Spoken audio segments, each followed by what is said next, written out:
Are online video games any different than social media? I am Kelly Newcomb with Brave Parenting, and this is the Brave Briefing, a technology and culture update for Christian parents. So we often talk about social media and its destructive nature on people, most especially young adolescents. Well, more and more people are waking up and pushing back against these dangers of TikTok and Instagram, including teens themselves. And the government, they haven't let up on their pushback either.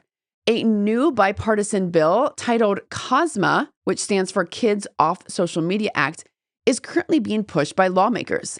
It would effectively ban children from under 13 from creating an account, and it would also prohibit algorithmic-driven feeds for anyone under the age of 17. But what do we hear about proposed legislation to limit video games under certain ages? Right? Surely the senators have heard about Roblox and its pedophilic grooming issues. Well, humorously, it was an article in The Verge titled "Roblox is still trying to convince lawmakers it's not social media" that caught our attention on this very topic. It turns out that Roblox, as one of the few large internet platforms that openly hosts children, is concerned that they will end up getting roped into this proposed legislation that's forming against social media platforms, such as COSMA. Well, that said, I think it's valuable to pause and evaluate whether or not these two technology juggernauts are really all that different. So I've come up with 7 similarities. Number 1, social media and video games employ algorithms for the goal of maximum engagement, right? You either keep scrolling or you keep playing. That's the dynamic of these platforms. Number 2, there's social interaction, right? Both enable friends to hang out and communicate in a virtual community. 3, similar, is they all have user-generated content, right? We see it on social media, but many video games like Roblox, Fortnite, and Minecraft allow for user-generated content within the game. A 4th similarity, of course, is the exposure to sketchy people. Again, anonymity among a globally internet-connected population is sure to bring in sketchy people on these platforms. 5, competition. While social media cultivates sort of an insidious internal competition in comparison with others, video games also generates competition in comparison, but it's with other players. Like maybe they have better skins, maybe they have a higher ranking than you in the game.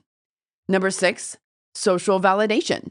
Both social media and online video games provide the ability to like, right? Whether it's a heart or a thumbs up, or it's a rating or an upvoting of another player's customization in the game. And number 7, there's the pressure to stay engaged. The online connections and the status that can be garnered on these platforms makes users and players feel like they must log in every day to maintain those social connections and status. Now, there are notably some obvious difference between the two. Social media, of course, is by far more passive, whereas video games requires much more active participation, mental engagement, and I would argue a certain level of skill. Another difference is how they make money. Social media platforms make that off of paid advertising, where video games generate income through in-game purchases, subscriptions, and downloadable content. I'd also say that video games are often far more immersive with like full stories and characters and worlds where players really more deeply engage themselves than if you consider like the surface level content skimming that occurs on social media. But overall, social media platforms and online video games actually have more in common than not. Now you may be asking, why does it even matter? Well, it matters because parents are too often categorizing online video games in a completely different realm than social media. They are restricting their 9-year-old from TikTok, but they are allowing them to play Roblox, Minecraft, or Fortnite online. And this is a problem because of the similarities they share, right? The algorithms, the exposure to sketchy people, and the ability to communicate with those sketchy people, the competition, the search for social validation. All of these shared features are what makes them both equally risky and unhealthy for young adolescents. Therefore, the same standard should be applied.